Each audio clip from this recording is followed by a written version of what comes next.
Hare Krishna.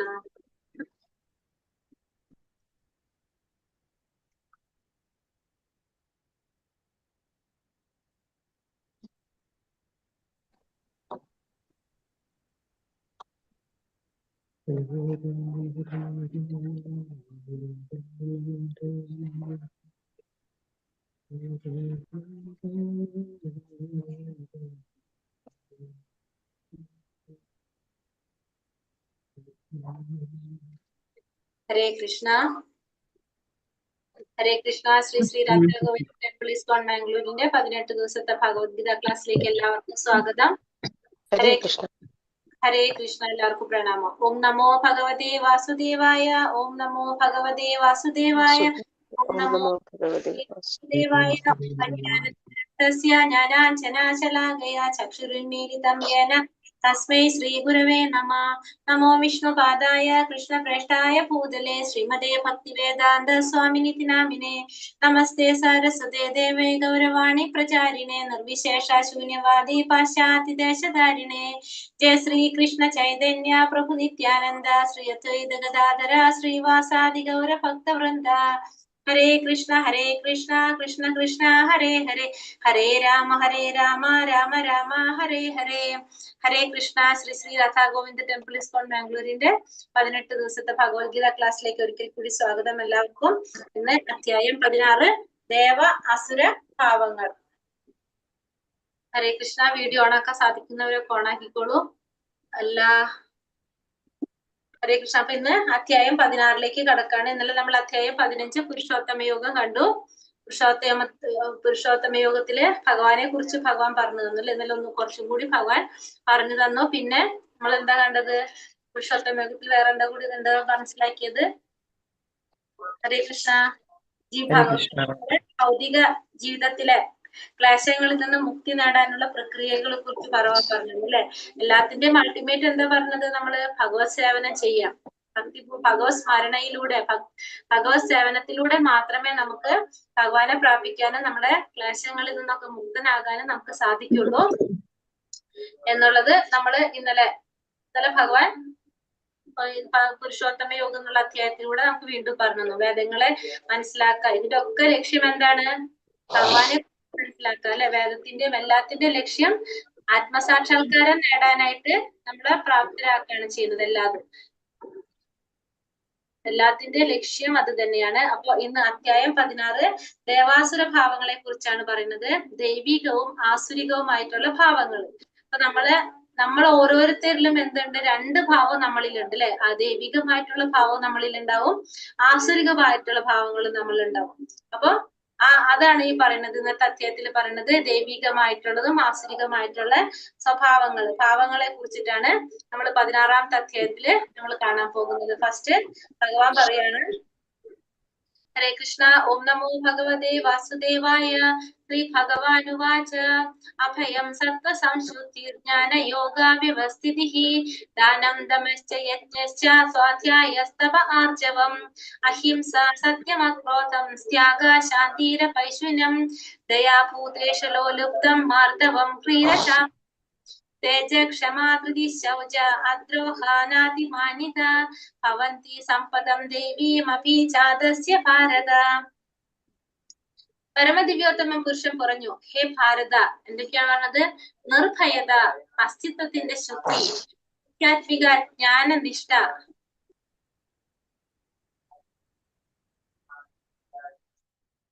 ആധ്യാത്മിക ജ്ഞാനനിഷ്ഠ, ദാനം, ആത്മനിയന്ത്രണം, യജ്ഞം, വേദപഠനം, തപസ്, ലാളിത്യം, അഹിംസ, സത്യം, ക്രോധമില്ലായ്മ, ത്യാഗം, ശാന്തി, പരദൂഷണത്തിൽ വെറുപ്പ്, സർവ്വജീവികളോടും കാരുണ്യം, ലോഭമില്ലായ്മ, മൃദുല സ്വഭാവം, വിനയം, സ്ഥിരനിശ്ചയം, തേജസ്, ക്ഷമ, ധൈര്യം, ശൗചം, അസൂയ, രാഹിത്യം, ബഹുമതിക്കുള്ള വാഞ്ചയില്ലായ്മ, ഇതെല്ലാം ദൈവിക പ്രകൃതിയാൽ അനുഗ്രഹീതരായ ദൈവികതയുള്ളവർക്കുള്ള ഗുണങ്ങളാണ്. അപ്പൊ ഈ പറഞ്ഞതൊക്കെ എന്താണ് പറഞ്ഞത്? ദൈവിക പ്രകൃതിയാൽ അനുഗ്രഹീതരായ ദിവ്യ പ്രകൃതിയിലുള്ളവരുടെ ഗുണങ്ങളെ കുറിച്ചാണ് പറഞ്ഞത്. അപ്പൊ ഈ അധ്യായത്തിലെ ദൈവിക പ്രകൃതിയെയും അതിനനുയോജ്യമായിട്ടുള്ള സ്വഭാവങ്ങളെയും അതോടൊപ്പം ആസുരിക പ്രകൃതിയെ അവരുടെ സ്വഭാവങ്ങള് അതിന്റെ നേട്ടങ്ങളും കോട്ടങ്ങളും എന്തൊക്കെയാണ് അതൊക്കെയാണ് നമ്മൾ പറഞ്ഞു 16ാമത്തെ അധ്യായത്തില് പറയുന്നത്. ആദ്യം തന്നെ ദിവ്യ പ്രകൃതിയിൽ ഉള്ളവരുടെ സ്വഭാവത്തെ കുറിച്ചാണ് പറയുന്നത്. ദൈവിക പ്രകൃതിയിൽ അനുഗ്രഹീതരായവരുടെ സ്വഭാവത്തെ കുറിച്ചാണ് ആദ്യം പറയുന്നത്.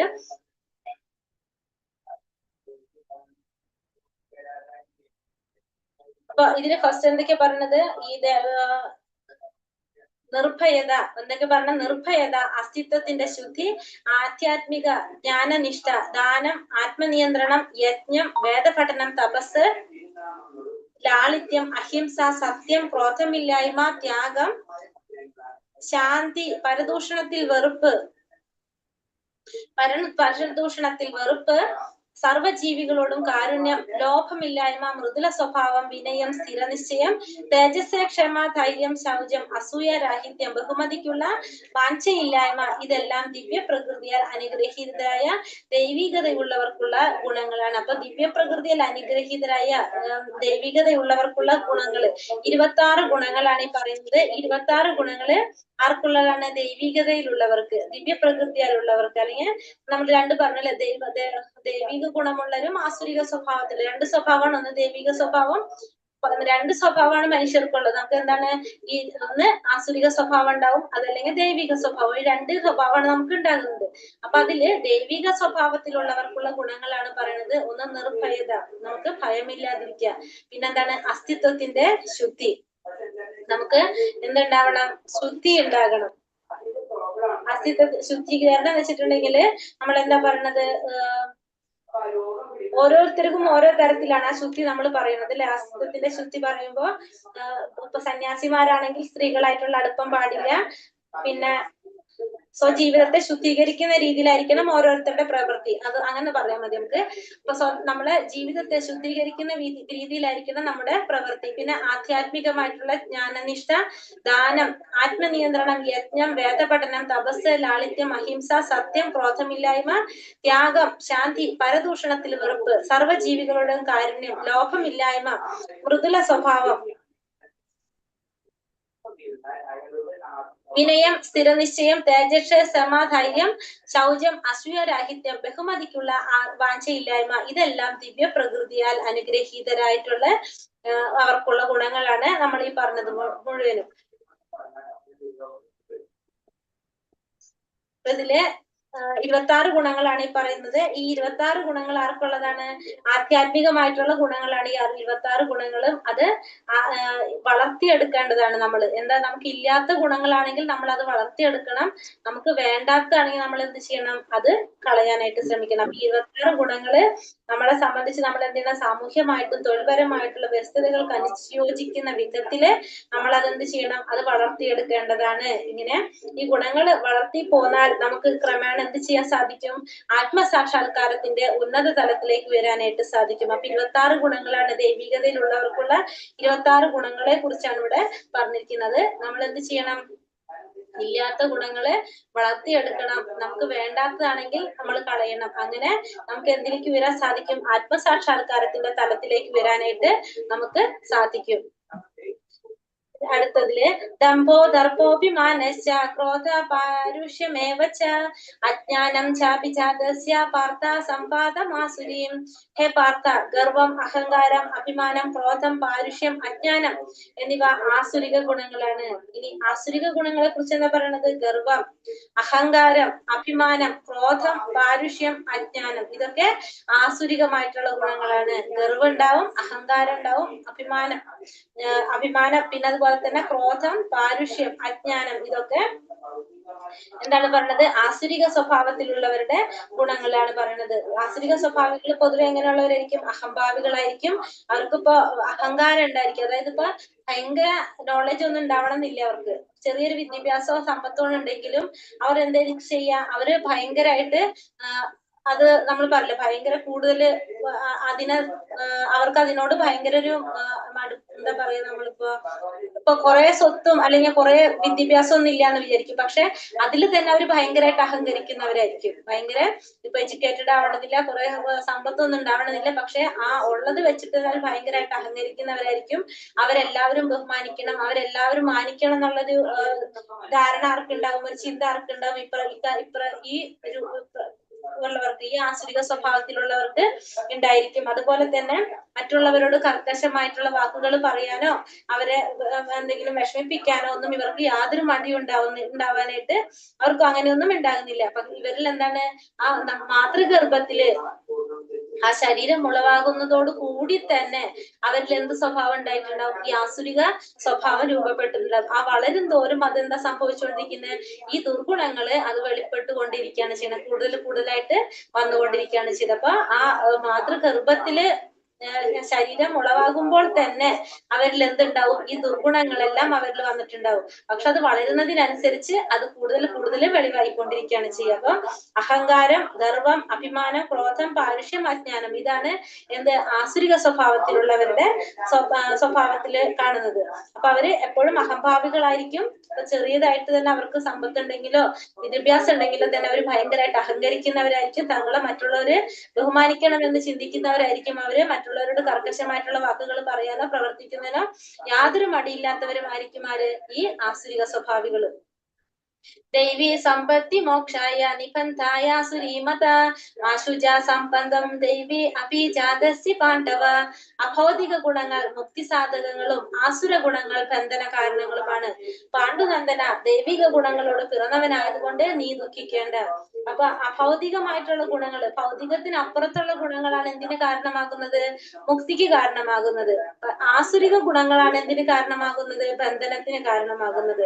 അപ്പൊ അർജുനനോട് പറയാണ്, നീ പേടിക്കേണ്ട ആവശ്യമില്ല, കാരണം നീ ദൈവിക ഗുണങ്ങളോട് പിറന്നവനായതുകൊണ്ട് തന്നെ നിനക്ക് പേടിക്കേണ്ട ആവശ്യമില്ല, നിനക്ക് ദുഃഖിക്കേണ്ട ആവശ്യമില്ല, നീ ദൈവിക ഗുണങ്ങളോട് കൂടി പിറന്നവനാണെന്ന് ഭഗവാൻ അർജുനനോട് പറയാണ്. അർജുനൻ ആരാണ്, ക്ഷത്രിയനാണ്. അപ്പൊ ക്ഷത്രിയന്റെ ധർമ്മമാണ് എന്ത്, യുദ്ധം ചെയ്യുക എന്നുള്ളത്. അർജുനൻ എപ്പോഴാണ് അസുരനാവണത്, ആസുരിക സ്വഭാവം അർജുനനിൽ വരുന്നത്, അർജുനൻ എപ്പോഴാണോ യുദ്ധം ചെയ്യുന്നില്ല എന്ന് തീരുമാനിക്കുന്നത്, യുദ്ധത്തിൽ നിന്ന് ഒഴിഞ്ഞു നിൽക്കുന്നത്, അപ്പോഴാണ് അർജുനൻ എന്തായിട്ട് മാറുന്നത്, ആസുരിക സ്വഭാവത്തിൽ വരുന്നത്. കാരണം അർജുനന്റെ കടമയാണ് യുദ്ധം ചെയ്യുക എന്നുള്ളത്. അപ്പൊ അർജുനൻ തന്റെ കടമയായിട്ടുള്ള, തന്റെ കർത്തവ്യമായ യുദ്ധത്തിൽ നിന്ന് മാറി നിന്നാല് അർജുനൻ എന്തായിട്ട് മാറാണ്, അർജുനന്റെ ആസുരിക സ്വഭാവമായിട്ട് മാറി. കാരണം ക്ഷത്രിയൻ ആയതുകൊണ്ട് തന്നെ ക്ഷത്രിയന്റെ ധർമ്മമാണ് യുദ്ധം ചെയ്യുക എന്നുള്ളത്. ആ യുദ്ധത്തിൽ നിന്ന് പിന്മാറിക്കഴിഞ്ഞാല്, ആ കടമയിൽ നിന്ന് ഒഴിഞ്ഞു നിന്ന് കഴിഞ്ഞാല് അത് അർജുനൻ എന്താണ്, ആസുരിക സ്വഭാവമാണെന്ന് പറയാനായിട്ട് സാധിക്കും നമുക്ക്. അപ്പൊ അർജുനൻ യുദ്ധം ചെയ്യേണ്ടവനാണ്. അർജുനൻ ആരാണ്, ദൈവിക ഗുണങ്ങളോട് പിറന്നവനായതുകൊണ്ട് തന്നെ അർജുനന് പ്രയാസപ്പെടേണ്ട ആവശ്യമില്ല.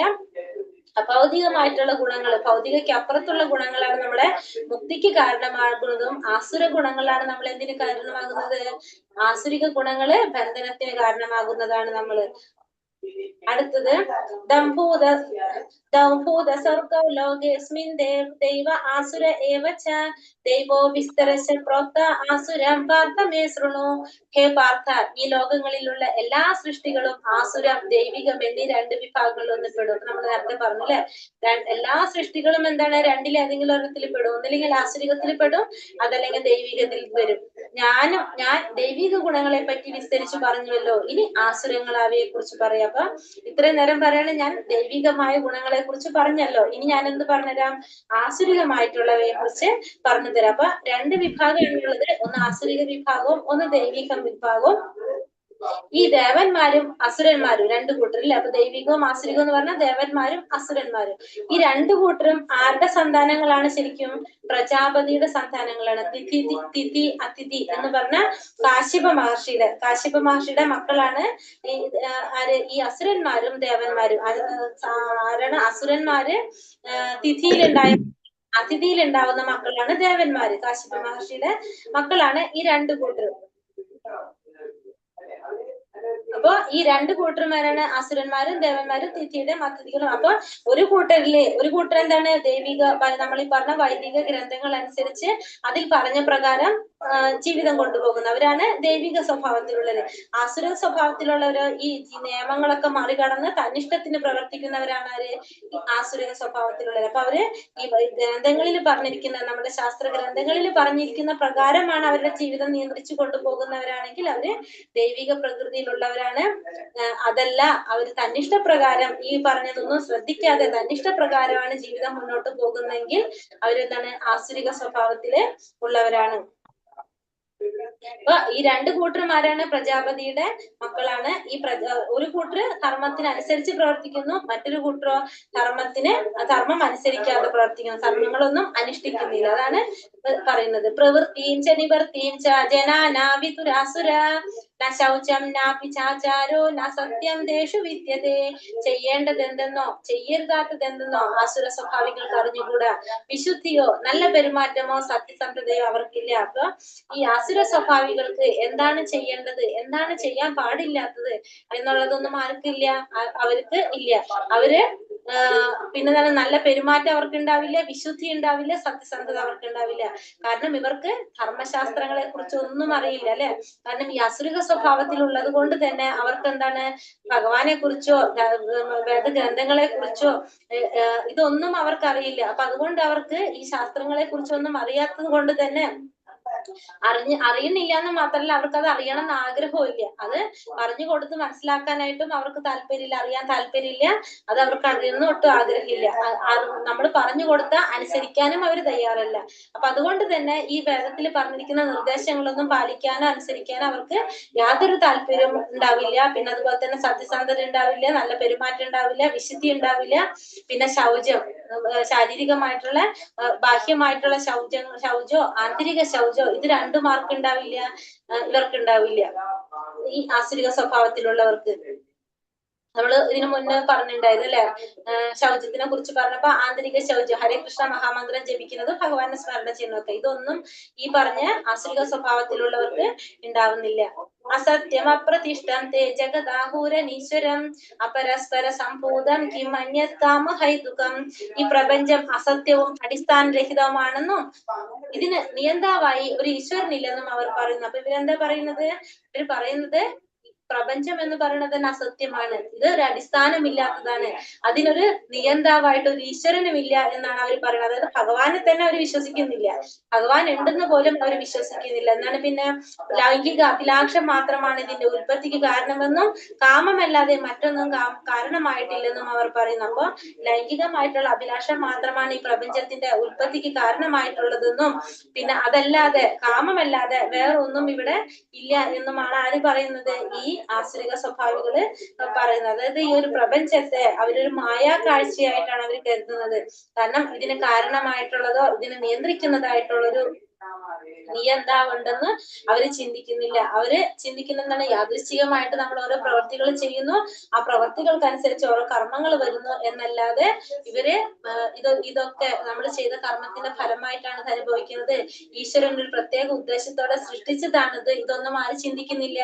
ഈ ആസുരിക സ്വഭാവികള് ചിന്തിക്കുന്നില്ല. എല്ലാത്തിന്റെയും പ്രപഞ്ചം തനിയെ വന്നതല്ല, ഈ പ്രപഞ്ചത്തിന്റെ ഉത്ഭവത്തിന്റെ പിന്നിലെ ഒരു ഈശ്വരൻ ഉണ്ടെന്ന് വിശ്വസിക്കാനായിട്ട് അവര് ഒരിക്കലും താല്പര്യപ്പെടുന്നില്ലാത്തവരാണ് ഇത് ഈ ആസുര സ്വഭാവികള്. പിന്നെ അതിലൊന്നും കൂടി പറയുന്നുണ്ട്, മയാധ്യക്ഷേണ പ്രകൃതി സൂയതേസ ചരാചരം. ഈ ഭൗതിക ലോകമെല്ലാം ഭഗവാന്റെ ആജ്ഞയാണ് അനുസരിക്കാൻ പ്രവർത്തിക്കുന്നത് എന്നുള്ള ഭഗവത്ഗീതയിലെ വചനത്തിന് ഇവർ ഒരിക്കലും വിശ്വസിക്കുന്നില്ല. ഇവര് കാര്യങ്ങളൊന്നും അവരൊരിക്കലും അറിയാൻ ആഗ്രഹിക്കുന്നില്ല, അവരതിലൊന്നും വിശ്വസിക്കുന്നില്ല. ഏതാം ദൃഷ്ടിമവഷ്ടപ്യ നഷ്ടാത്മനോൽപബുദ്ധയഃ പ്രഭവന്ത്യുഗ്രകർമാണ ക്ഷയായ ജഗദോഹിതഃ. ഈ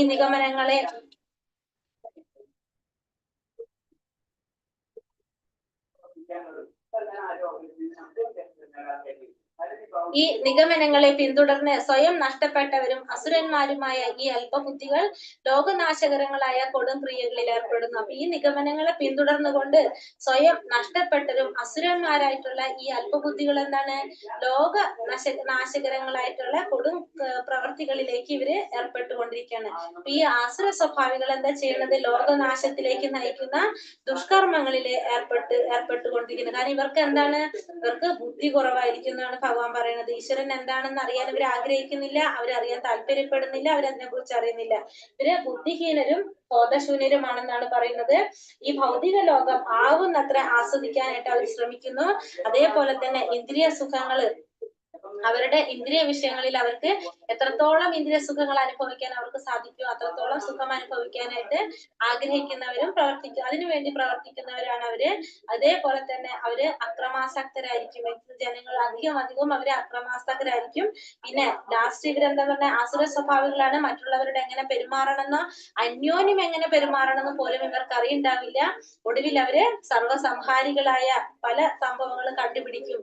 അപ്പൊ ഇങ്ങനെയൊക്കെ ചെയ്യുന്നത് ആരാണ്? ഈ ബോധമില്ലാത്ത ദുഷ്കർമ്മങ്ങളിൽ ഏർപ്പെട്ടിരിക്കുന്ന ഇത്തരത്തിലെ ആസുര സ്വഭാവികള് ചെയ്യുന്ന പ്രവർത്തികളാണ്. നാശകരങ്ങളായിട്ടുള്ള കൊടും ക്രിയകളിലേക്ക് ഇവര് പോകാണ് ചെയ്യുന്നത്. കാമമാശ്രിത്യ ദുഷ്പൂരം ദംഭമാനാമദാന്വിതഃ മോഹാത് ഗൃഹീത സദ്ഗ്രാഹാൻ പ്രവർത്തന്തേഷു ജീവൃതഃ. അടക്കാനാവാത്ത കാമം കൊണ്ടും ദംഭം, ദുരഭിമാനം എന്നിവയിൽ മുഴുകി വ്യാമോഹിതരായ ആസുര സ്വഭാവികൾ ക്ഷണികമായതിൽ ആകൃഷ്ടരായി എന്നും വൃത്തിഹീനമായ കർമ്മങ്ങൾ ചെയ്തു വരുന്നു. അപ്പൊ അടക്കാനാവാത്ത കാമം കൊണ്ട് ദംഭം, ദുരഭിമാനം എന്നിവയിൽ മുഴുകി വ്യാമോഹിതരുമായ ആസുര സ്വഭാവികൾ ക്ഷണികമായതിൽ ആകൃഷ്ടരായി എന്നും വൃത്തിഹീനമായ കർമ്മങ്ങൾ ചെയ്തു വരുന്നു. അപ്പൊ ആസുര സ്വഭാവത്തെ കുറിച്ചാണ്, അവരുടെ മനോഭാവത്തെയാണ് ഇവിടെ പറയുന്നത്. അടക്കാനാവാത്ത കാമം കൊണ്ട് അവരെന്താണ് ചെയ്യുന്നത്? അവര് ഒരിക്കലും അവർക്ക് എന്ത് ചെയ്യാൻ സാധിക്കില്ല? അവരുടെ ആഗ്രഹങ്ങള് അത് അവർക്ക് അടക്കാനായിട്ട് സാധിക്കില്ല.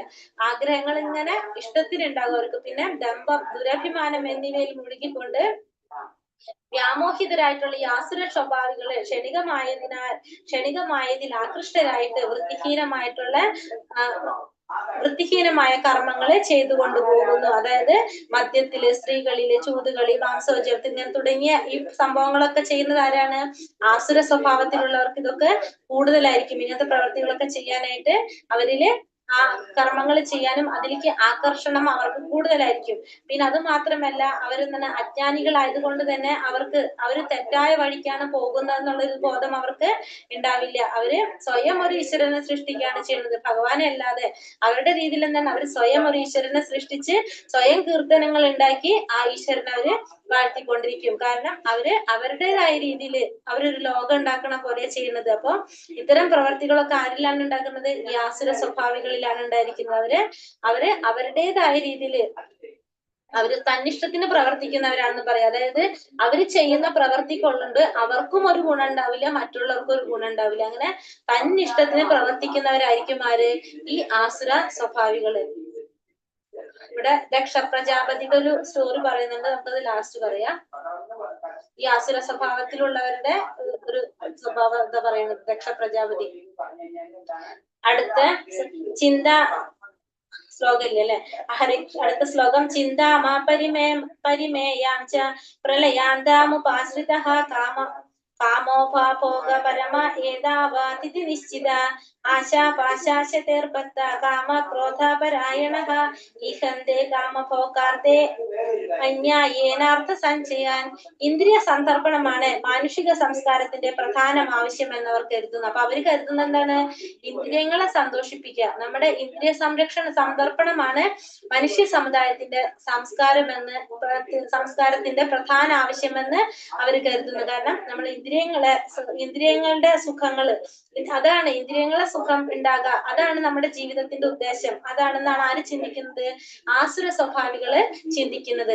അക്കാരണത്താൽ ജീവിത അവസാനം വരെയും അളവറ്റ വ്യാകുലതയോടെ കഴിഞ്ഞുകൂടേണ്ടതായിട്ട് വരും. കാരണം അവര് ഇന്ദ്രിയങ്ങളെ താല്പര്യം സംരക്ഷിക്കാനായിട്ടില്ല. അപ്പൊ അവർക്ക് എന്താണ്? വളരെ വ്യാകുലതയായിരിക്കും. അവർക്ക് എപ്പോഴും അവര് ഇന്ദ്രിയങ്ങളെ നമ്മുടെ ഇന്ദ്രിയങ്ങളെ സന്തോഷിപ്പിക്കാൻ ശ്രമിക്കുമ്പോൾ നമുക്ക് എന്താണ്? നമുക്ക് ഭയങ്കര വ്യാകുലതയായിരിക്കും, ഉത്കണ്ഠയായിരിക്കും ഉണ്ടാവുക. അപ്പൊ ജീവിതാവസാനം മുഴുവൻ നമ്മൾ ഈ വ്യാകുലതയോടെ അല്ലെങ്കിൽ ഉത്കണ്ഠയോടെ നമ്മൾ കഴിഞ്ഞുകൂടേണ്ടതായിട്ട് വരും. അനേകായിരം ആഗ്രഹങ്ങളുടെ വലക്കെട്ടിൽ അകപ്പെട്ട കാമക്രോധങ്ങൾക്ക് അധീനരായി സുഖഭോഗങ്ങൾക്കായി അന്യായമായിട്ടെങ്കിലും അവർ ധനം സമ്പാദിക്കുന്നു. അപ്പൊ അനേകായിരം ആഗ്രഹങ്ങളുടെ വലക്കെട്ടിൽ അകപ്പെട്ട കാമക്രോധങ്ങൾക്ക് അധീനരായിട്ട് സുഖഭോഗങ്ങൾക്കായിട്ട് അന്യായമായിട്ടെങ്കിലും കിട്ടിയില്ലെങ്കിലും അവരെന്ത് ചെയ്യാണ്? ധനം സമ്പാദിക്കുകയാണ് ചെയ്യുന്നത്. അപ്പൊ അവര് അന്യായമായിട്ട് അവരെന്താണ് അവർക്ക് തന്നെ അറിയില്ല, അവർക്ക് തന്നെ സത്യസന്ധത അവർക്ക് ഉണ്ടാവില്ല നമ്മൾ പറഞ്ഞു അല്ലെ. അവരെന്ത് ചെയ്യും? അവര് അന്യായമായിട്ട് അവരെ ആഗ്രഹങ്ങള് പൂർത്തീകരിക്കാൻ വേണ്ടിയിട്ട് പല രീതിയിലും ധനം സമ്പാദിക്കാനായിട്ട് അവർക്ക് യാതൊരു മടി ഉണ്ടാവില്ല. അവർ അങ്ങനെ പ്രവർത്തിക്കുന്നവരായിരിക്കും ആര്? ഈ പറഞ്ഞ ആസുര സ്വഭാവികള്. അവർക്ക് ഈശ്വരനിൽ വിശ്വാസം ഉണ്ടാവില്ല, പരമാത്മാവിലോ ഭഗവാനിലോ അതിലൊന്നും അവർക്ക് വിശ്വസിക്കാത്തത് കൊണ്ട് തന്നെ അവർ ചെയ്യുന്നത് എന്തിനാണ്? അവരെ ഇന്ദ്രിയങ്ങളെ സന്തോഷിപ്പിക്കാൻ വേണ്ടിയിട്ട് മാത്രം കർമ്മം ചെയ്തു കൊണ്ടുപോകുന്നതാണ്. അവരെ ഹൃദയത്തില് പരമാത്മാ രൂപത്തില് ഭഗവാൻ ഉണ്ടെന്നുള്ള ഒരു ധാരണ, അങ്ങനെ ഒരു ചിന്ത ഒന്നും ആർക്കുണ്ടാവില്ല? ഈ ആസുര സ്വഭാവത്തിലുള്ളവർക്ക് ഉണ്ടാകില്ല. അവരുടേതായ അവർ ഈ ബുദ്ധിമുട്ടി കഷ്ടപ്പെട്ട് ഉണ്ടാക്കി അവരെന്താ വിചാരിക്കുന്നത്? ഇതൊക്കെ തങ്ങളുടെ പ്രയത്നം കൊണ്ടാണ് ഇതൊക്കെ ഉണ്ടായിട്ടുള്ളത്, ഭഗവാൻ ഇതിൽ യാതൊരു പങ്കുണ്ടെന്നോ ഒന്നും അവര് ചിന്തിക്കുന്നില്ല. ഭഗവാനെ കുറിച്ച് തന്നെ അവർ ആലോചിക്കുന്നില്ല. കാരണം ഭഗവാനുള്ളത് തന്നെ എന്താ? ഭഗവാനെ കുറിച്ച് തന്നെ അവരെന്താ ചിന്തിക്കുന്നത്? അത് ഒരു സത്യമാണെന്ന് പോലും അവര് വിചാരിക്കുന്നില്ല. ഭഗവാൻ പറയുന്നതും അവരെന്താണ് പറയുന്നത്? അതൊക്കെ വെറുതെ ആണെന്നുള്ളതാണ്, അവരുടെ പ്രപഞ്ചം തന്നെ ഉണ്ടായിട്ടുള്ളതാണെന്നാണ് അവര് പറയുന്നത് തന്നെ.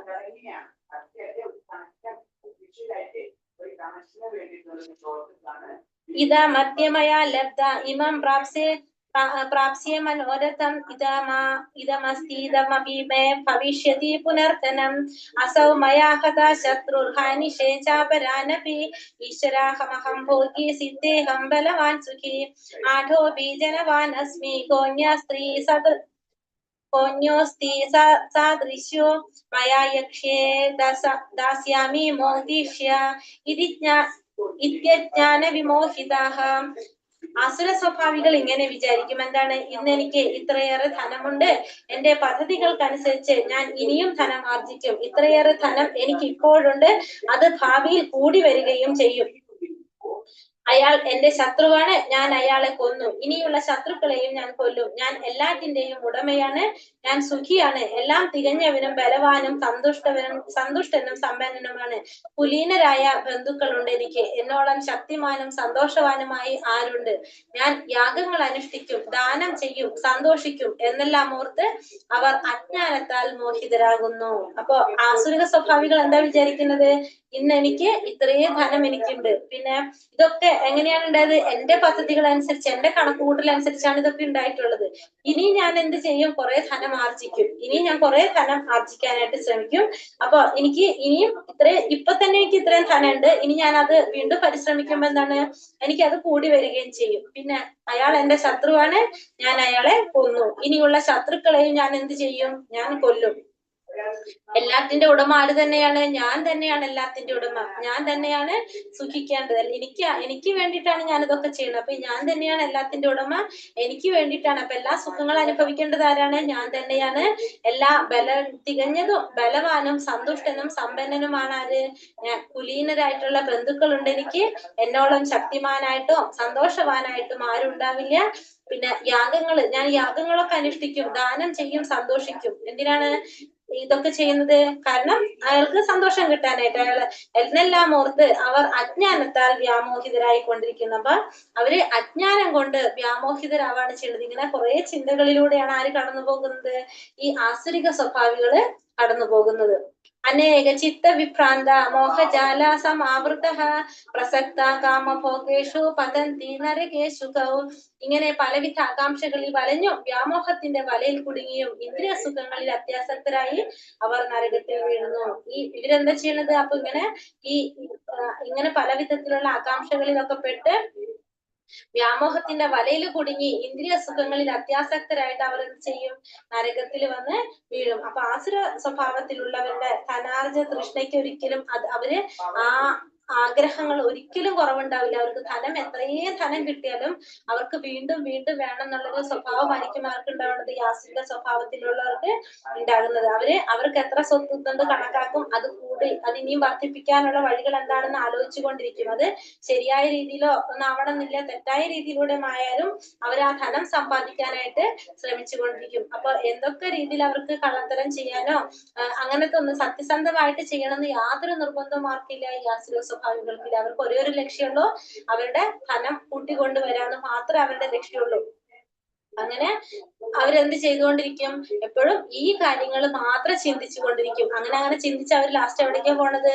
നരകത്തിൽ ചെന്ന് വീഴാണ് ചെയ്യുന്നത്.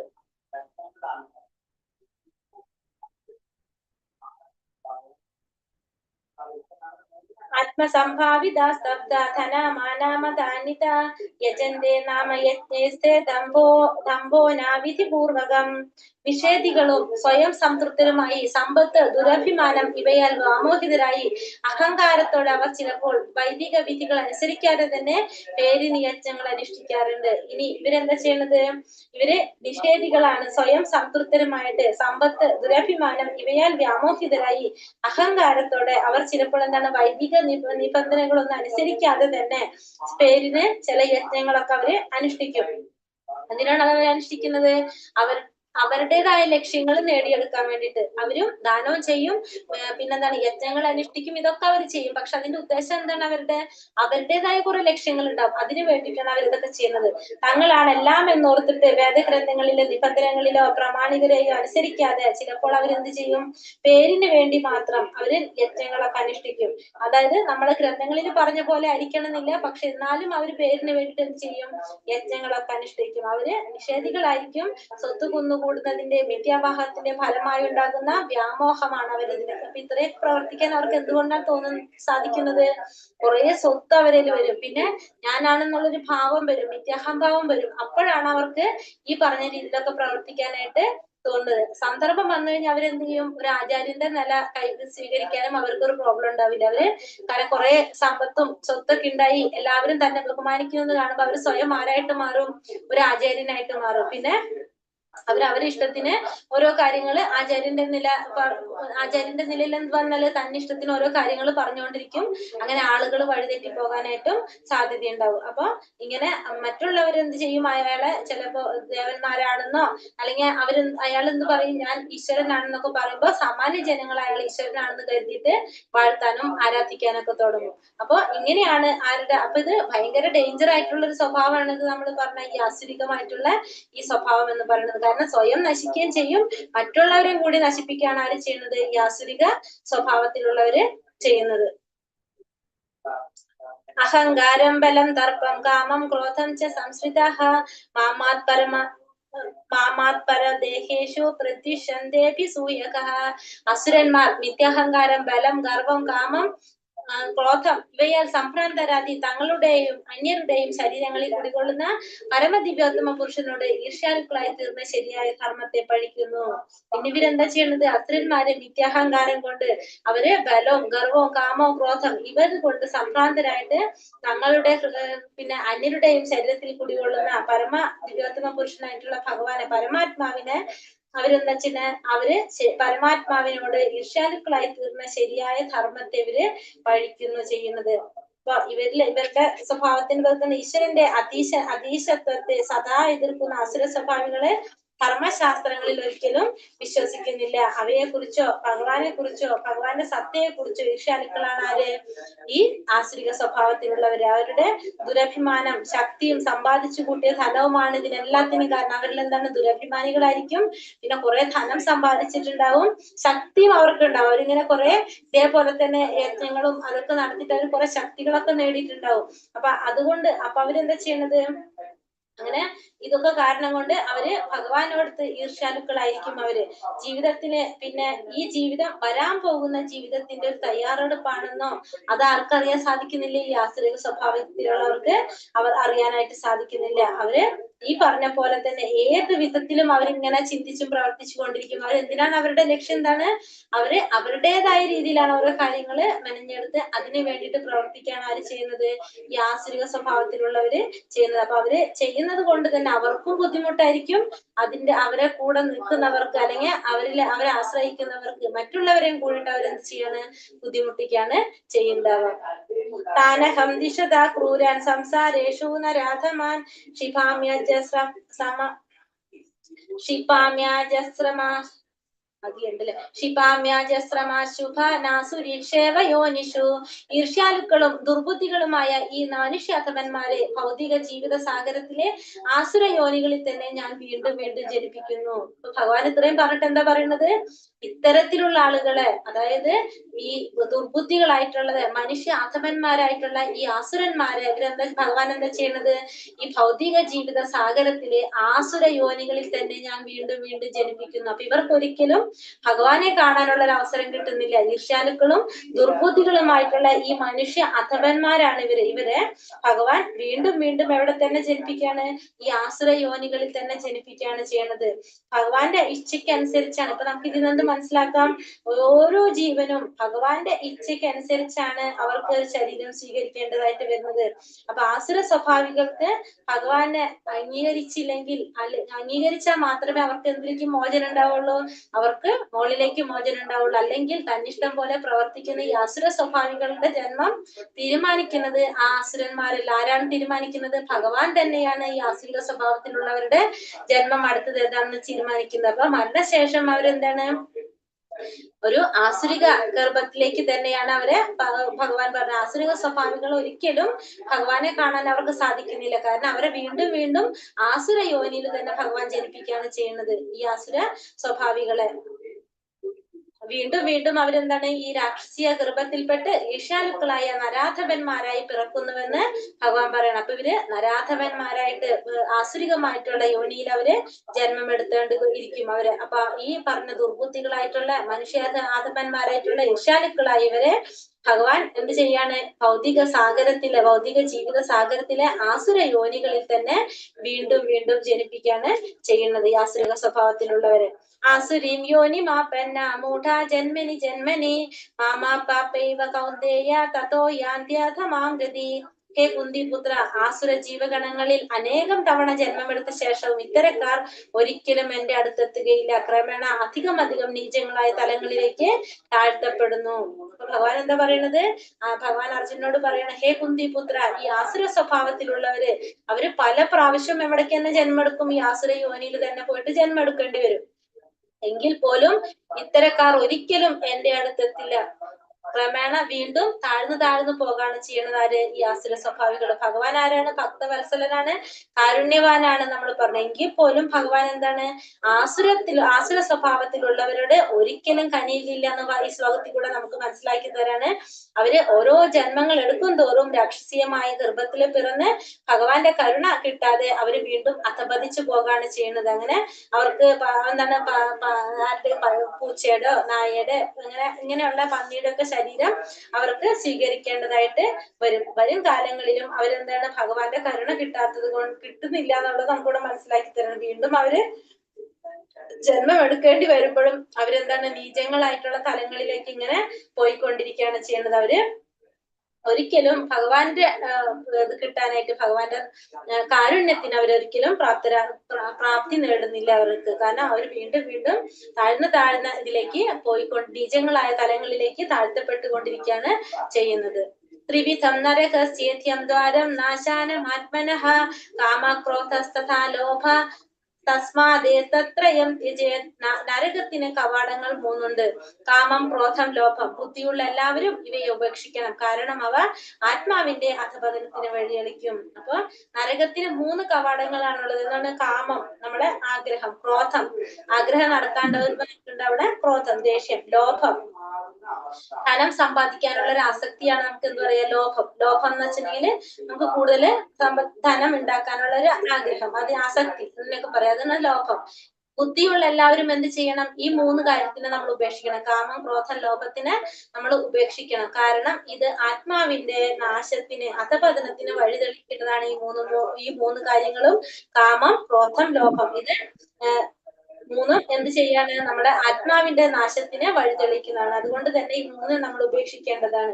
ആസുര ജീവിതത്തിന്റെ ആരംഭം എങ്ങനെയെന്ന് ഇവിടെ വിവരിക്കുകയാണ്. കാമത്തെ തൃപ്തിപ്പെടുത്താനായിട്ട് ശ്രമിക്കും. കഴിയാതെ വരുമ്പോൾ എന്താണ്? ക്രോധവും ലോഭവും വർദ്ധിച്ചു കൊണ്ടേയിരിക്കും. ആസുരികമായ നിലയിലേക്ക് വീഴ്ത്താൻ ഇഷ്ടപ്പെടാത്ത ബുദ്ധിമാനായ ഒരാൾ എന്താണ് ഇതിൽ നിന്ന് വിട്ടു നിൽക്കാനായിട്ട് ശ്രമിക്കണം. അപ്പൊ അസുരമായ നിലയിലേക്ക് വഴുതി വീഴാൻ ഇഷ്ടമില്ലാത്തവരെന്ത് ചെയ്യണം? ബുദ്ധിമാനായവരിലേക്ക് ഈ 3 കാര്യങ്ങളെ ഒഴിവാക്കാനായിട്ട് ശ്രമിക്കണം. ഇതിൽ നിന്ന് വിട്ടു നിൽക്കണം. കാമം, ക്രോധം, ലോഭം.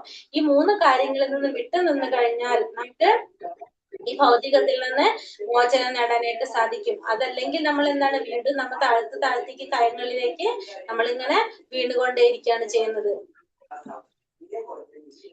വിമുക്ത കൗന്ദേയ തമോദ്വാര സ്ത്രീർനരഃ ആചാര്യത്യാത്മനാശ്രയ സദോ യാന്തി പരാം ഗതി.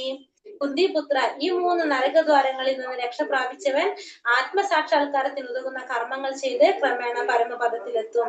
അപ്പൊ ഈ 3 കാര്യങ്ങൾ, കാമം, ക്രോധം, ലോഭം, ഈ 3 കാര്യങ്ങളിൽ നിന്ന് രക്ഷ നേടിക്കഴിഞ്ഞാൽ ആത്മസാക്ഷാത്കാരത്തിന് ഉതകുന്ന കർമ്മങ്ങൾ ചെയ്തുകൊണ്ട് അവർക്ക് എന്ത് ചെയ്യാൻ സാധിക്കും? പരമപദത്തിലെത്താനായിട്ട് സാധിക്കും. അപ്പൊ ഏത് 3 കാര്യങ്ങളാണ്?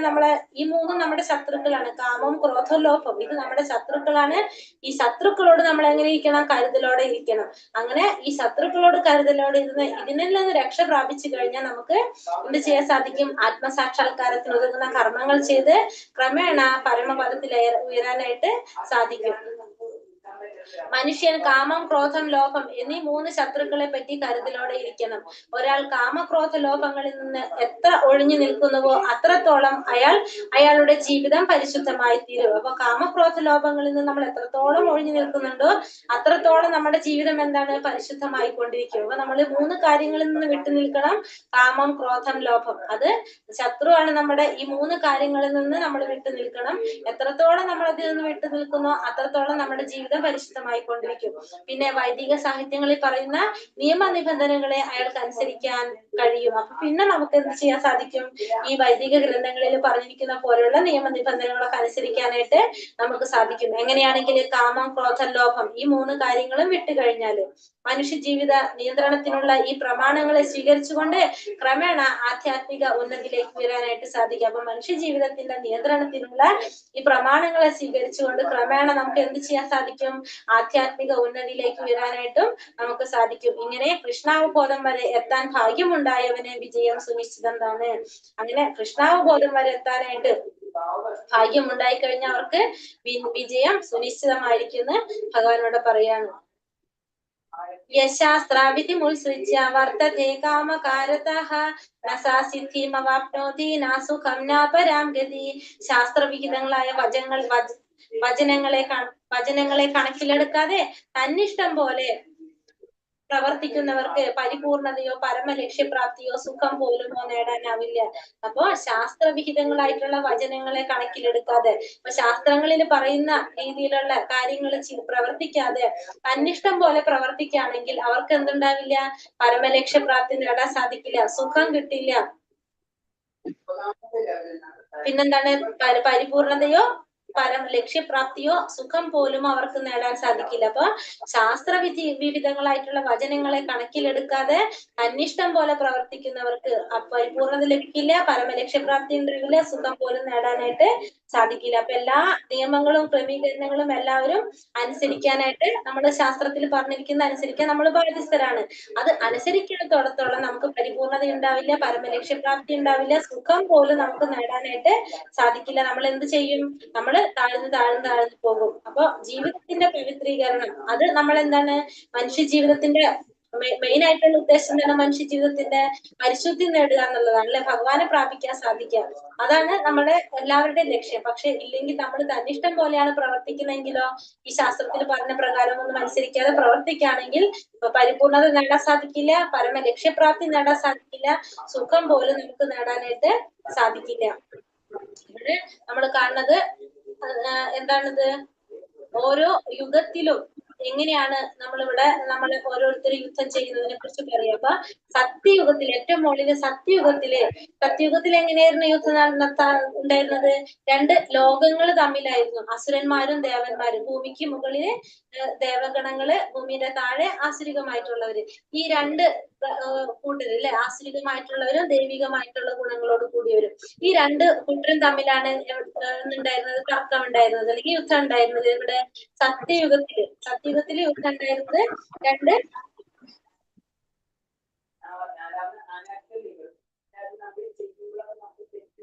അപ്പൊ രണ്ട് ലോകങ്ങൾ തമ്മിലായിരുന്നു ഉണ്ടായിരുന്നത് അല്ലെ. അപ്പൊ അസുരന്മാരും ദേവന്മാരും തമ്മിൽ, അതാണ് ഫസ്റ്റ് സത്യയുഗത്തില്. അത് കഴിഞ്ഞിട്ട് ത്രേതായുഗം വന്നപ്പോൾ എന്തായി? അവിടെ ആരൊക്കെ തമ്മിൽ യുദ്ധം നടക്കുന്നത്? ശ്രീരാമനും രാവണനും തമ്മിൽ അല്ലെ. അപ്പൊ ഒരേ ലോകത്ത് തന്നെ രണ്ട് രാജ്യങ്ങൾ തമ്മിലായിട്ട് യുദ്ധമായി അല്ലെ.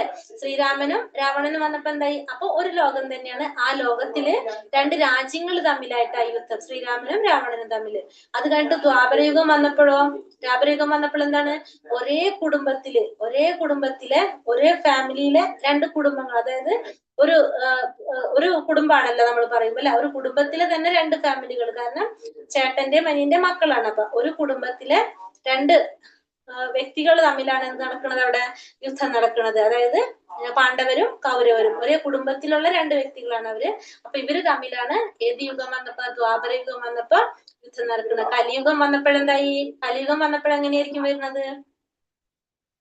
ഹരേ കൃഷ്ണ. ഒരു കുടുംബത്തിലെ തന്നെ ആളുകൾ തമ്മിലായി. അത് ദ്വാപര യുഗത്തിൽ ഒരു കുടുംബത്തില് രണ്ട് വ്യക്തികൾ തമ്മിൽ വന്നു. കലിയുഗത്തിൽ വന്നപ്പോ എങ്ങനെയായിരിക്കും വരുന്നത്? സത്യയുഗത്തിലെ ഒരേ ലോകത്തില് രണ്ട് വ്യക്തികൾ തമ്മില്, രണ്ട് ലോകങ്ങൾ തമ്മില്. ത്രേതായുഗം വന്നപ്പോ ഒരു ലോകത്തിലെ രണ്ട് രാജ്യങ്ങൾ തമ്മിലായി. ദ്വാപരയുഗം വന്നപ്പോ ഒരു കുടുംബത്തിലെ രണ്ട് വ്യക്തികൾ തമ്മിലായി. കലിയുഗത്തിൽ വന്നപ്പോൾ എന്തായി മാറി? ഒരു മനുഷ്യനിൽ തന്നെയാണ് എന്തുള്ളത്? ഈ ആസുരിക സ്വഭാവവും ദൈവിക സ്വഭാവം ഉള്ളത് ആരിലാണ്? ഓരോ മനുഷ്യരിലും അങ്ങനെ തന്നെയാണ്. അല്ലാതെ ഓരോ മനുഷ്യന്റെ ഉള്ളിലും എന്തുണ്ട്? ആസുരിക സ്വഭാവമുണ്ട്, ദൈവിക സ്വഭാവമുണ്ട്. രണ്ട് സ്വഭാവം, ഫുള്ള് അസുരനും എല്ലാരും, ഫുള്ള് ദൈവിക ഗുണങ്ങളും ഇല്ലായിരുന്നു. അപ്പൊ ഈ രണ്ട് സ്വഭാവം ആരിൽ തന്നെയുണ്ട്? ഒരു മനുഷ്യനിൽ തന്നെയുണ്ട്. അപ്പൊ കലിയുഗത്തില് ഒരാളിൽ തന്നെയാണ് എന്ത് നടക്കുന്നത്? ഈ ആസുരിക സ്വഭാവവും ദൈവിക സ്വഭാവവും. അപ്പൊ യുദ്ധം നടക്കുന്നത് എവിടെ തന്നെയാണ്? നമ്മളുടെ ഉള്ളിൽ തന്നെയാണ് നടക്കുന്നത്. രണ്ടും നമ്മുടെ ഉള്ളിൽ തന്നെയുണ്ട്. മനസ്സിലായോ? കലിയുഗത്തില് ഓരോ മനുഷ്യരിലും ആസുരിക സ്വഭാവമുണ്ട്, ദൈവിക സ്വഭാവമുണ്ട്. അപ്പൊ ഈ യുദ്ധം നടക്കുന്നവരാണ്, ഇത് രണ്ടും തമ്മിലുള്ള യുദ്ധം നമ്മളുടെ ഉള്ളിൽ തന്നെയാണ് ഇപ്പോ നടന്നുകൊണ്ടിരിക്കുന്നത്. തസ്മാചസ്ത്രം പ്രമാണം തേ കാര്യകാര്യാവ്യവസ്ഥിതോ ജ്ഞാതോ ശസ്ത്രവിധാനോക്തം കർമ്മ കർത്തൂമിഹർഹസി. എന്ത് ചെയ്യണം, എന്ത് ചെയ്യാൻ പാടില്ല എന്ന് ധർമ്മശാസ്ത്രങ്ങളുടെ അടിസ്ഥാനത്തിൽ ഒരാൾ മനസ്സിലാക്കണം. ഈ നിയമനിബന്ധനകൾ പഠിച്ചറിഞ്ഞ ശേഷം മാത്രം പ്രവർത്തിക്കുക. തന്മൂലം ക്രമേണ ഉന്നതി പ്രാപിക്കും. അതുകൊണ്ട് നമ്മൾ എന്ത് ചെയ്യണം, എന്ത് ചെയ്യാൻ പാടില്ല എന്നുള്ളത് നമ്മൾ എങ്ങനെ മനസ്സിലാക്കണം? ധർമ്മശാസ്ത്രങ്ങളുടെ അടിസ്ഥാനത്തിൽ, ധർമ്മമുള്ള ശാസ്ത്ര ഗ്രന്ഥങ്ങളിൽ പറഞ്ഞിരിക്കുന്നത് എന്താണോ അതനുസരിച്ച് നമ്മൾ എന്ത് ചെയ്യണം, എന്ത് ചെയ്യാൻ പാടില്ല എന്നുള്ളത് നമ്മൾ മനസ്സിലാക്കണം.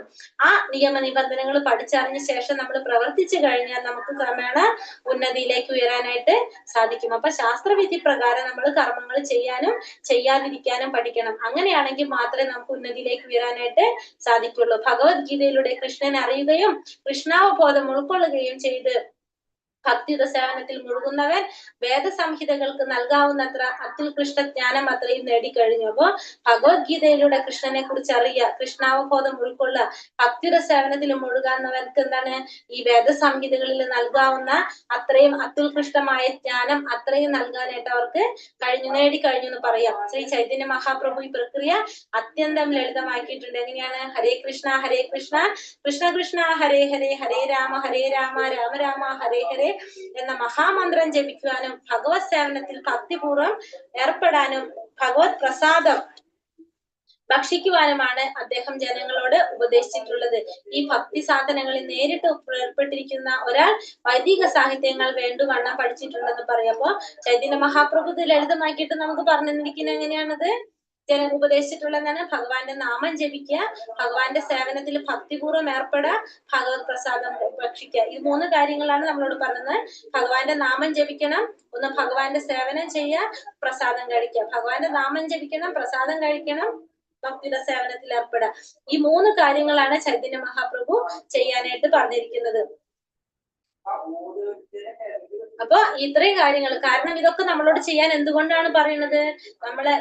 നമുക്ക് ഉണ്ടാകുന്ന 4 ദോഷങ്ങൾ, ബദ്ധമായിട്ടുള്ള ആത്മാവിന് 4 ദോഷങ്ങൾ ഉണ്ട്. ശരിക്കും പറഞ്ഞു കഴിഞ്ഞാല് ആ 4 ദോഷങ്ങള് എന്താണെന്ന് വെച്ചിട്ടുണ്ടെങ്കിൽ നമ്മൾ ജീവാത്മാവിൽ കാണുന്ന, ബദ്ധനായിട്ടുള്ള ജീവാത്മാവിൽ കാണുന്ന 4 ദോഷങ്ങളാണ്.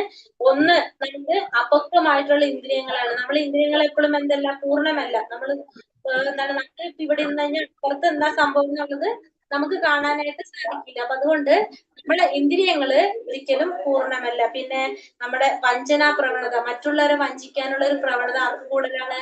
നമുക്ക് നമ്മുടെ ആത്മാവ്, നമ്മുടെ ജീവാത്മാവ് നമുക്ക് കൂടുതലാണത്. മറ്റുള്ളവരെ വഞ്ചിക്കാനുള്ള പ്രവണത, അപക്വമായിട്ടുള്ള ഇന്ദ്രിയങ്ങള്, പിന്നെ തെറ്റ് വരുത്താനുള്ള പ്രവണത, കൂടുതലും നമുക്ക് തെറ്റ് വരുത്താനായിട്ട്, തെറ്റുകൾ സംഭവിക്കാനുള്ള ഒരു പ്രവണത ആർക്ക് കൂടുതലാണ്? നമ്മുടെ ഈ ജീവാത്മാക്കൾക്ക് നമുക്ക് കൂടുതലാണ്. പിന്നെ വ്യാമോഹശീലം, ഈ 4 കാര്യങ്ങൾ, 4 ദോഷങ്ങളാണ് ആർക്കുള്ളത്? ഈ ഭക്തനായ ജീവാത്മാവിനുള്ള 4 ദോഷങ്ങളാണ് ഇതൊക്കെ. ഒന്ന് അപക്വമായിട്ടുള്ള ഇന്ദ്രിയങ്ങളാണ്, പിന്നെ അതുപോലെ തന്നെ തെറ്റ് ചെയ്യാനുള്ള പ്രവണതയുണ്ട്, പിന്നെ തെറ്റ് ചെയ്യാനുള്ള പ്രവണതയുണ്ട്, പിന്നെ വഞ്ചിക്കാനുള്ള പ്രവണതയുണ്ട്, മറ്റുള്ളവരെ വഞ്ചിക്കാനുള്ള പ്രവണത, പിന്നെ വ്യാമോഹശീലം. ഈ 4 കാര്യങ്ങള് ആരുടെ ദോഷങ്ങളാണ്? നമ്മളെ ഈ ഭക്തരായിട്ടുള്ള ജീവാത്മാവിന്റെ ദോഷങ്ങളാണ്. പിന്നെ ഈ അപ്പൊ എന്തുകൊണ്ടാണ് നമുക്ക് ഇതൊക്കെ സംഭവിക്കുന്നത്? നമ്മളെ മനുഷ്യ ജീവിതത്തിൽ നമുക്ക് ഉണ്ടാകുന്ന എല്ലാ വീഴ്ചയ്ക്കും കാരണം എന്താണ്? ഭഗവാനെ കുറിച്ച്, അതായത് ജ്ഞാനം തരുന്ന ഈ ഗ്രന്ഥങ്ങള്, നമ്മൾ ഈ പറഞ്ഞ പ്രമാണങ്ങളോടുള്ള ഒരു വെറുപ്പ്. നമ്മൾ എന്താ ചെയ്യുന്നത്?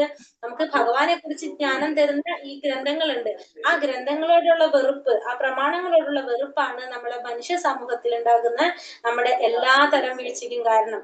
ഭഗവാന്റെ കാര്യങ്ങളെ കുറിച്ച് പറഞ്ഞു തരുന്ന ആ പ്രമാണങ്ങളുണ്ടല്ലോ, ആ ഗ്രന്ഥങ്ങള്, അത് നമ്മൾ എന്ത് ചെയ്യുന്നില്ല? ജ്ഞാനം തരുന്ന ആ ഗ്രന്ഥങ്ങള് നമ്മൾ അതിനോട് കാട്ടുന്ന ഒരു വെറുപ്പ്, അതാണ് നമ്മുടെ എല്ലാ തരത്തിലുള്ള വീഴ്ചയ്ക്കും കാരണം. അപ്പൊ നമ്മൾ ഇതിനൊക്കെ മാറ്റണമെങ്കിൽ നമ്മൾ എന്ത് ചെയ്യണം? നമ്മൾ നേരത്തെ പറഞ്ഞ പോലെ തന്നെ ഒരു ആധ്യാത്മിക ആചാര്യന്റെ സഹായത്തോടെ നമ്മൾ എന്ത് ചെയ്യണം? അദ്ദേഹത്തിന്റെ നിർദ്ദേശങ്ങൾ അനുസരിച്ച് നമ്മൾ എന്ത് ചെയ്യണം? നമ്മൾ പ്രവർത്തിക്കാനായിട്ട് ശ്രമിക്കാം. അങ്ങനെ നമുക്ക് ഇതൊക്കെ മാറ്റിയെടുത്ത് കൊണ്ടുവരാനായിട്ട് സാധിക്കുള്ളൂ. ഹരേ കൃഷ്ണ കൃഷ്ണ കൃഷ്ണ ഹരേ ഹരേ, ഹരേ രാമ രാമ രാമ ഹരേ ഹരേ. വഞ്ചാകൽപതരുഭ്യശ്ച കൃപാസിന്ധുഭ്യശ്ച പതിതാനാം പാവനേഭ്യോ വൈഷ്ണവേഭ്യോ നമോ നമഃ. അനന്ത കോടി വൈഷ്ണവൃന്ദ की जय, श्रील प्रभुपाद की जय, गुरुदेव की जय, जय ഗുരുബ്രഹ്മനന്ദേ. ഹരി ഹരി ബോൾ. ഹരേ കൃഷ്ണ. എല്ലാവർക്കും നന്ദി. ക്വസ്റ്റ്യൻസിലേക്ക് കടക്കാം നമുക്ക്. ദിവ്യ പ്രകൃതിയാൽ അനുഗ്രഹീതരായവർക്കുള്ള 26 ഗുണങ്ങൾ ഏതൊക്കെയായിരുന്നു? 26 ഗുണങ്ങള് ഫസ്റ്റത്തെ ശ്ലോകത്തിലുള്ളത് അല്ലെ? 26 എണ്ണം. ശുദ്ധി, ആത്മനിയന്ത്രണം, തപസ്, ലാളിത്യം, അഹിംസ എന്നിങ്ങനെ തുടങ്ങിയിട്ട് 26 ഗുണങ്ങള്. അതായത് നമ്മുടെ ആ ശ്ലോകത്തിലുള്ളത് 1, 2, 3 ശ്ലോകത്തിലുള്ള 26 ഗുണങ്ങൾ: നിർഭയത, അസ്തിത്വത്തിന്റെ ശുദ്ധി, ആധ്യാത്മിക ജ്ഞാനനിഷ്ഠ, ദാനനിയന്ത്രണം, ലാളിത്യം, അഹിംസ, സത്യം, ക്രോധമില്ലായ്മ, ത്യാഗം, ശാന്തി, പരദൂഷണത്തിൽ വെറുപ്പ്, സർവജീവികളോട് ഇല്ലായ്മ, മൃദുല സ്വഭാവം, വിനയം, സ്ഥിരനിശ്ചയം, തേജസ്, ക്ഷമ, ധൈര്യം, ബഹുമതിക്കുള്ള വാഞ്ചയില്ലായ്മ. ഇതൊക്കെയാണ് ദിവ്യ പ്രകൃതിയാൽ അനുഗ്രഹീതരായിട്ടുള്ള 26 ഗുണങ്ങള്. നമ്മൾ എന്ത് ചെയ്യണം? ഈ ഗുണങ്ങൾ നമ്മൾ വളർത്തിയെടുക്കാനായിട്ട് ശ്രമിക്കണം. അർജുനൻ ഏത് ഗുണത്തിൽ പിറന്നവനാണ്? ദൈവിക സമ്പത്തോടു കൂടിയ ക്ഷത്രിയൻ. ദൈവിക ഗുണത്തിൽ പിറന്നവനാണ് അർജുനൻ. ശ്ലോകം 20 ആരെ കുറിച്ചാണ് ഭഗവാൻ പറയുന്നത്? മോശമായിട്ടുള്ള ആസുര്യ സ്വഭാവത്തിലുള്ളവരെ കുറിച്ചാണ്. ആസുര സ്വഭാവം, അതെ അല്ലെ? അസുര സ്വഭാവത്തിലുള്ളവര് അല്ലെ? ആസുരിക സ്വഭാവത്തിലുള്ളവര് എത്ര ജന്മം എടുത്താലും എന്താണ്? അവരൊരിക്കലും ഭഗവാന്റെ അടുത്തേക്ക് എത്തില്ല എന്ന് പറഞ്ഞാൽ നീചങ്ങളായ തലങ്ങളിലേക്ക് താഴ്ത്തപ്പെടാണ് ചെയ്യുന്നത്. അപ്പൊ അസുര സ്വഭാവത്തിലുള്ളവര് എത്ര ജന്മം എടുത്താലും അവർക്ക് എന്ത് സംഭവിക്കുന്നില്ല? അവര് ഭഗവാനെ അറിയാൻ ഒരിക്കലും അവര് വീണ്ടും വീണ്ടും താഴ്ന്ന തലങ്ങളിലേക്ക് പോയിക്കൊണ്ടിരിക്കുകയാണ്. അപ്പൊ ഭഗവാൻ എത്ര കരുണാമൂർത്തിയാണെന്ന് പറഞ്ഞാലും ഭഗവാൻ ഈ അസുര സ്വഭാവത്തിലുള്ളവരുടെ അടുത്ത് കനിയുന്നില്ല എന്നാണ് നമുക്കിവിടെ മനസ്സിലാക്കി തരുന്നത്. ആസുര സ്വഭാവത്തിലുള്ളവരുടെ അവരുടെ സ്വഭാവം എങ്ങനെയാണ്? ആസുര സ്വഭാവികളുടെ അഹങ്കാരം, അഭിമാനം, ക്രോധം, മറ്റുള്ളവരെ ദ്രോഹിക്കല്. അതെ, ആസുര സ്വഭാവത്തിലുള്ളവര് അഹങ്കാരികളായിരിക്കും. ബലം, ഗർവം, കാമം, ക്രോധം ഇവയാൽ സംപ്രാപ്തരായി ശരീരത്തിൽ കുടികൊള്ളുന്ന പരമ ദിവ്യ പുരുഷനെ അറിയാതെ അജ്ഞാനികളാണ് അവര് ചെയ്യുന്നത്. അവർക്കൊരു ഗുണം ഉണ്ടാവില്ല, മറ്റുള്ളവർക്ക് ഒരു ഗുണം ഉണ്ടാവില്ല. അവരെന്താണ്? അവര് പ്രവർത്തിക്കുന്ന എല്ലാ കാര്യങ്ങളും അങ്ങനെ ആയിരിക്കും അല്ലെ? പിന്നെ ഭഗവാനെ വിശ്വസിക്കുന്നില്ല അവര് ഈ കാര്യങ്ങൾ പറഞ്ഞു കൊടുത്താൽ അത് കേൾക്കാനോ ശ്രദ്ധിക്കാനോ അതിലൊന്നും അവർക്കൊരു താല്പര്യം ഉണ്ടാവില്ല, ആസുരിക സ്വഭാവത്തിലുള്ളവർക്ക്. നരകത്തിന്റെ 3 കവാടങ്ങൾ ഏതൊക്കെയാണ്? കാമം, ക്രോധം, ലോഭം. കാമം, ക്രോധം, ലോഭം. ഇതാണ് ഭക്തനായ ജീവാത്മാവിൽ കാണുന്ന ദോഷങ്ങൾ 4 3 ദോഷമാണ് ഇതിന് പറഞ്ഞത്, 4 പറഞ്ഞോളൂ. ഏതൊക്കെയാണ് ജീവാത്മാവിൽ കാണുന്ന ദോഷങ്ങള്?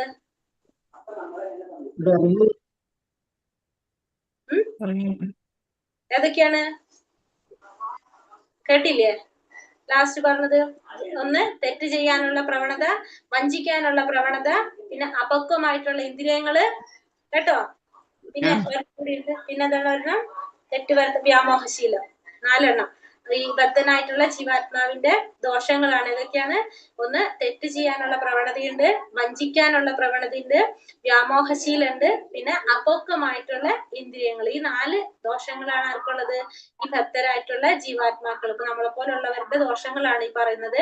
നമുക്ക് എന്താണ്? തെറ്റ് ചെയ്യാനുള്ള ഒരു പ്രവണത നമുക്കുണ്ട്, മറ്റുള്ളവരെ വഞ്ചിക്കാനുള്ള ഒരു പ്രവണത നമുക്ക്, നമ്മളെ കാര്യം വരുമ്പോ നമ്മൾ അത് മാത്രം നമ്മൾ നോക്കുള്ളൂ, ബാക്കി അങ്ങോട്ടും ഇങ്ങോട്ടും നമ്മൾ ശ്രദ്ധിക്കില്ല. പിന്നെ വ്യാമോഹശീലം, പിന്നെന്താണ്? അപക്വമായിട്ടുള്ള ഇന്ദ്രിയങ്ങൾ. 4 നമ്മളെ ദോഷം. മനുഷ്യ സമൂഹത്തിൽ എല്ലാതരം വീഴ്ചയ്ക്കും കാരണം എന്താണ്? ഭഗവാനെ കുറിച്ചുള്ള ജ്ഞാനം തരുന്നതിനുള്ള വെറുപ്പ് ആണ് എല്ലാതരം വീഴ്ചകൾക്കും കാരണം. കുറിച്ചുള്ള ജ്ഞാനം തരുന്ന പ്രമാണങ്ങള്, ആ ഗ്രന്ഥങ്ങളോടുള്ള വെറുപ്പ്, അതാണ് നമ്മുടെ വീഴ്ചയ്ക്കുള്ള കാരണം. കാരണം അതുകൊണ്ട് നമുക്ക് എന്താണ് വരുന്നത്? നമ്മൾ അജ്ഞാനികളാവാണ് ചെയ്യുന്നത്. ആ ജ്ഞാനം നേടാനായിട്ട് നമുക്ക് സാധിക്കാതെ വരും. കാരണം ആ ഗ്രന്ഥങ്ങളൊക്കെ വായിച്ചാലും അറിഞ്ഞാലും അല്ലെങ്കിൽ പഠിച്ചാലാണ് നമുക്ക് ഇതൊക്കെ മനസ്സിലാക്കാൻ സാധിക്കുന്നത്. പക്ഷെ നമ്മൾ എന്ത് ചെയ്യാണ്? നിർഭാഗ്യവശാല് നമ്മൾ ഇങ്ങനത്തെ കാര്യങ്ങള് താല്പര്യം കാണിക്കുന്നില്ല. നമുക്ക് അതിനോട് വെറുപ്പ് ഉണ്ടാകുമ്പോഴാണ് നമ്മളുടെ എല്ലാ തരത്തിലുള്ള വീഴ്ചയ്ക്കും, മനുഷ്യ സമൂഹത്തിന്റെ വീഴ്ചയ്ക്ക് കാരണം ഭഗവാനെ കുറിച്ചുള്ള ജ്ഞാനം തരുന്ന പ്രമാണങ്ങളോടുള്ള വെറുപ്പ്. ചൈതന്യ മഹാപ്രഭു ജനങ്ങളോട് എന്ത് ചെയ്യാനാണ് ഉപദേശിച്ചത്?